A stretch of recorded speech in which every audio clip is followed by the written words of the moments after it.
Wanna ride with me, catch a vibe with me, go get out with me, yeah. Shawty, I'm a riding G, I'm a Assalamualaikum warahmatullahi wabarakatuh. Perkenalkan, nama saya Sahrul Gunawan, NIM 90200119085 dari jurusan Manajemen Fakultas Ekonomi dan Bisnis Islam, Universitas Islam Negeri Alauddin Makassar.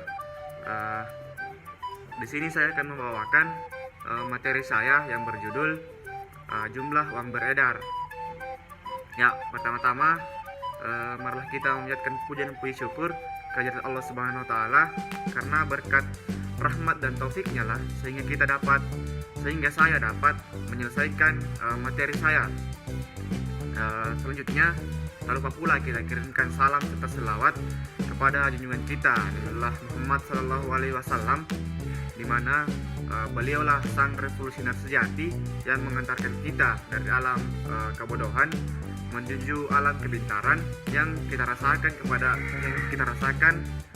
sekarang ini.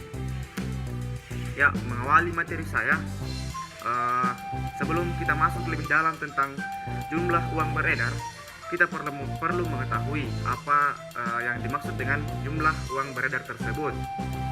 Ya, jadi jumlah uang beredar atau money supply adalah jumlah uang yang beredar dalam sebuah perekonomian. Secara sempit, uang beredar terdiri dari uang kartal dan deposito yang dapat digunakan sebagai alat tukar. Ya, kemudian kita masuk kepada pengendalian jumlah uang beredar. Pengendalian terhadap JUB atau jumlah uang beredar merupakan kebijakan yang sangat esensial berkaitan dengan perekonomian suatu negara. Pemerintah, dalam hal ini Bank Indonesia atau BI, dan Departemen Keuangan merupakan faktor utama yang bertanggung jawab terhadap JUB di Indonesia. Kemudian kita masuk kepada mekanisme JUB atau mekanisme jumlah uang beredar. Yang pertama itu Bank Sentral. Bank Sentral adalah lembaga negara yang mempunyai wewenang untuk mengeluarkan alat pembayaran yang sah dari satu negara. Bank Sentral yang dimaksud adalah Bank Indonesia. Yang kedua, Bank Umum. Bank Umum adalah yang melaksanakan kegiatan usaha secara konvensional dan berdasarkan prinsip syariah yang dalam kegiatannya memberikan jasa dalam lintas pembayaran. Kemudian yang ketiga, Bank Pengreditan Rakyat atau BPR. BPR adalah bank yang melaksanakan kegiatan usaha secara konvensional atau berdasarkan prinsip syariah yang dalam kegiatannya tidak memberikan jasa dalam lalu lintas pembayaran. Kemudian kita masuk ke uang dalam istilah moneter. Yang pertama itu uang kartal. Biasanya disimbolkan dengan huruf C, yakni uang kertas dan logam yang dikeluarkan oleh bank sentral. Yang kedua, uang giral. Biasanya disimbolkan huruf D dalam simpanan sektor swasta domestik pada bank pencipta. Uang giral atau BPUG yang setiap saat ditarik dan dapat ditukarkan dengan uang kartal sebesar nominalnya.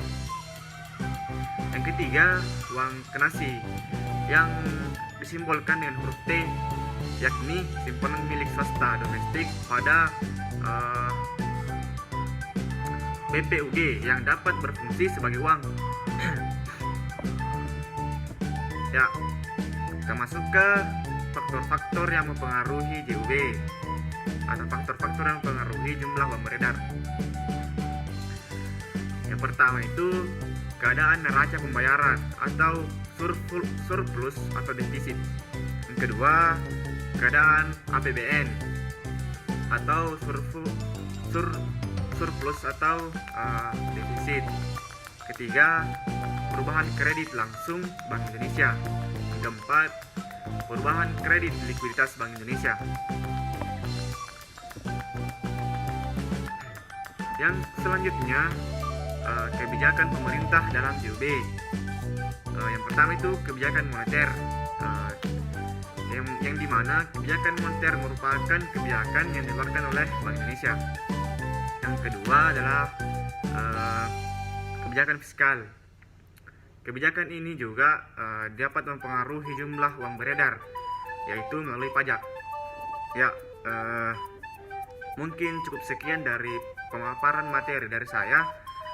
Kurang dan lebihnya mohon dimaafkan. Billahi taufik wal hidayah. Assalamualaikum warahmatullahi wabarakatuh.